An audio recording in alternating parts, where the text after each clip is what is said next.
To all the Boruto haters, your wish has finally come true. Boruto is dead. The end. Or is he?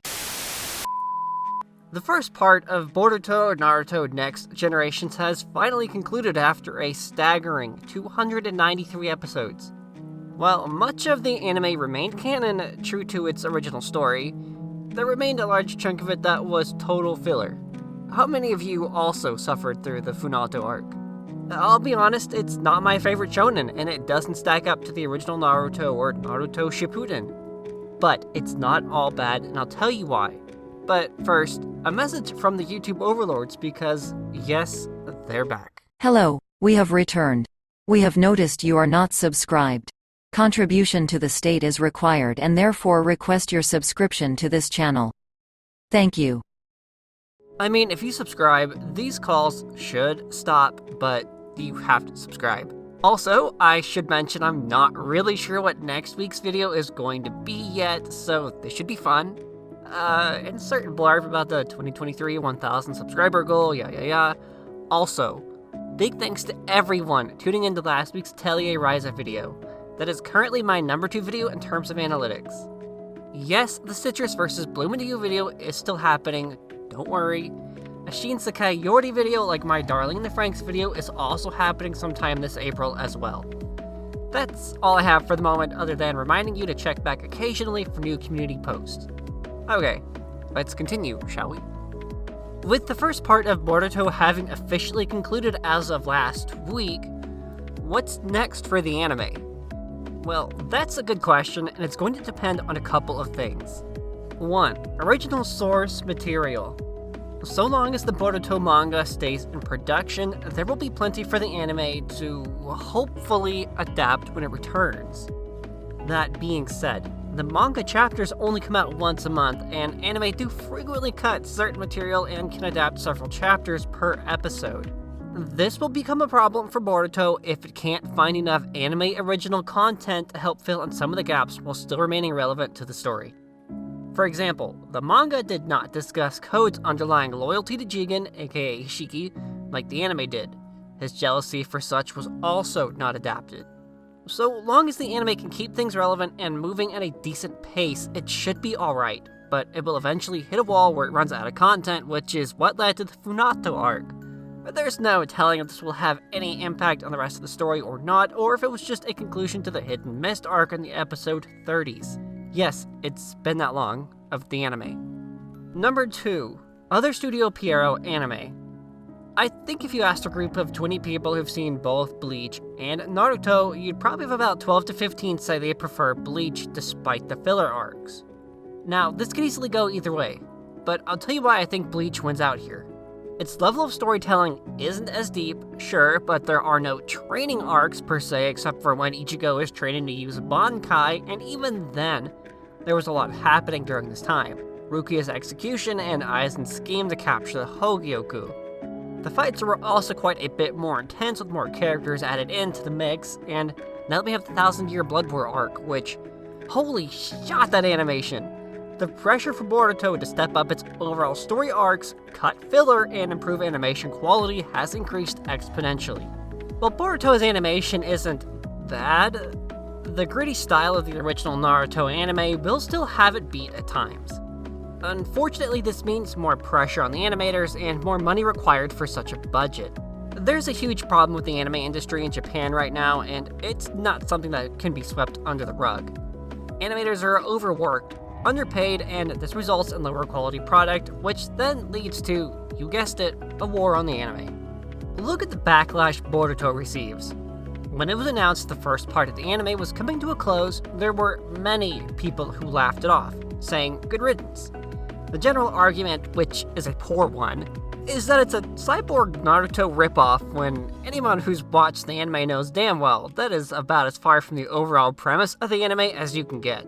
The scientific ninja tools hardly make an appearance, and when they do, it's brief without much due to their usage.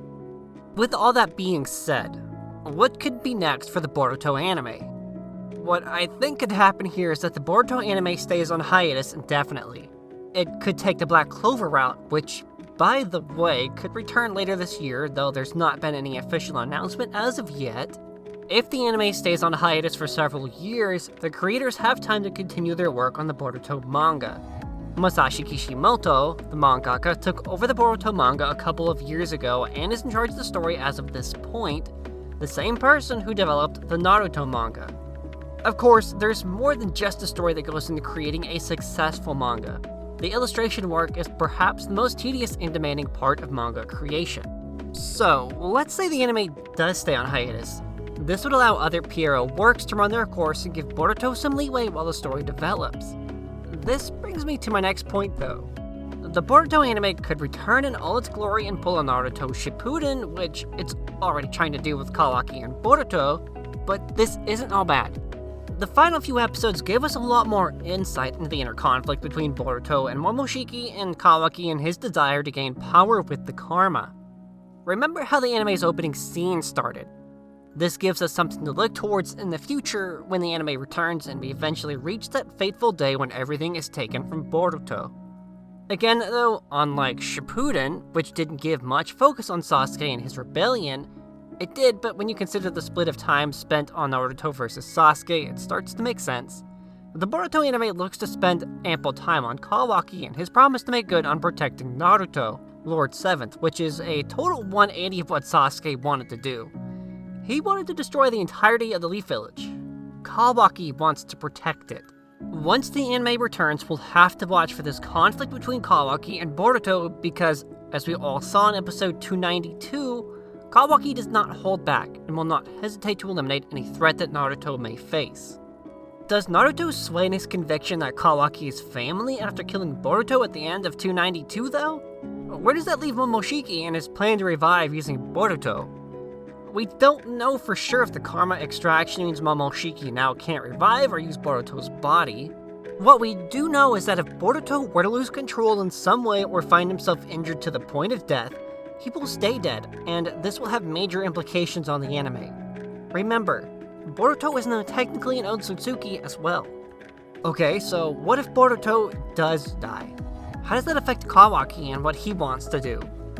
Let's think about this manga panel for a second. Say Kawaki finds a way to rewrite the timeline of events and write Boruto out of existence. It's a far-fetched theory, but if Kawaki theoretically has the powers of an Otsutsuki, a god, then who's to say this isn't a possibility? While I personally don't think this holds much weight, it's not out of the question. Boruto wants to prove that Momoshiki was wrong about him, but Kawaki wants to stay true to his word that he will stop Boruto if something were to happen that threatened Naruto. Take this final line by both Kawaki and Boruto. これは俺の物語だ! If this is also Kawaki's story, then what does that mean for Kawaki, and where do we go from this point? We know that they eventually have to fight each other, but when does this happen, and who's really in control? The leaf has been destroyed and we see these two fighting about the village, but we don't know why. So here's my theory. Either Kawaki or Boruto loses control in some way and the Otsutsuki's revival is on the line alongside the full re-implementation of Ten Tails, or this is a conviction made by both characters to stop any further destruction by the other to the Leaf and or the ninja world.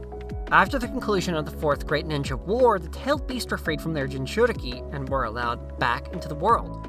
But Kurama remained inside Naruto. But Kurama is gone now, and so is Sasuke's Rinnegan, the two most surefire weapons the ninja world had against any threats to it.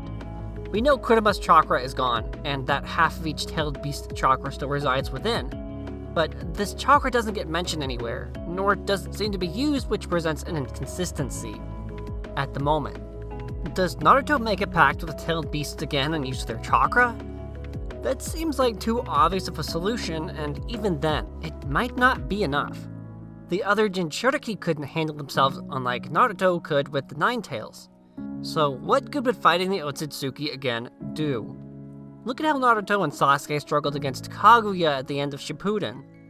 If the Otsutsuki get revived, there won't be any Ashura and Indra or Hagoromo clutches to save the day. What you see is what you get, basically. So if you've come to the same nagging question as me now, let me know if you are wondering the same thing. That being, what about the 10 tails? 10 tails can only be formed by using the chakra of all the tailed beasts together, hence why Shippuden was so fixated on the Geto statue, a hollow 10 tails if you will. Where did Kara get a 10 tails and how? When? It's clear that the Boruto anime's main focus isn't Kawaki versus Boruto. It's about the revival of the Otsutsuki and the 10 tails, the cultivation of a new divine tree. This will be how Boruto likely concludes and, I would imagine, finish off the Naruto franchise. Yet, if this is also Kawaki's story, where does that play into everything? Who destroyed the leaf and why? Clearly there are a lot of overarching questions that we just don't have the answer to right now, but that doesn't mean the Boruto anime is without hope. If anything, this gives it all the more reason to make an insane comeback. Yes, Naruto was arguably better in many ways. It set the stage after all. However, Boruto picks up the story where it left off, and really, it all makes sense. You're never going to realistically have a world where there is no conflict, especially a ninja world. Of course Kara was working in the background the entire time, picking up where the Akatsuki left off. A lot of people are probably asking, if that's the case, then where was Jigen, Isshiki, during Kaguya's return? Well, remember that Jigen was taken over by Isshiki, who made his move after both Kaguya and Isshiki came to Earth. However, Kaguya turned on Isshiki and drove him away, and this is when Isshiki took over Jigen's body where he hid, biding his time. The truth of the matter is, Jigen Isshiki saw none of what happened to Kaguya, and this whole thing makes for a bit of a plot hole. But that's what makes the Boruto anime so interesting. It has all the potential in the world now to develop the motives of the Otsutsuki further and fill in some missing details, as well as a potential explanation on the failures and successes of the black karma versus the white karma. The overall goal is for a mass Otsutsuki revival. How the Boruto anime eventually gets there remains a mystery, but hopefully this gave you plenty to think about, and some of the haters who might come across this video the chance to see that Boruto is not a huge failure of an anime. It just transcends the level of comprehension some people need to understand what all is happening. It takes a lot of thought and careful attention, but the building blocks are there. Now it's up to the manga creators and animators to help this anime reach its full potential. Boruto has the makings of a story that has been years in the making and one that was crafted with careful attention to a lot of ancient Japanese lore. The Naruto-verse is not full of made-up, ungrounded elements, and I encourage everyone to do a little research and dig a little deeper into the story. But with that, I'm gonna call it here. I hope I got your brains going a bit and maybe changed the opinions of some who don't see the Boruto series in a favorable light. Of course, to each their own, but there's a ton of world building here. You just have to look for it. Decisions. The future is so far away, and envisioning that never-ending story we all dream of can hurt, but not every story prospers. Ultimately, Angela does fail. We grew to learn that being an AI and being human are intertwined and part of the same thread of fate. This is why Vivi is not only AI, but also human.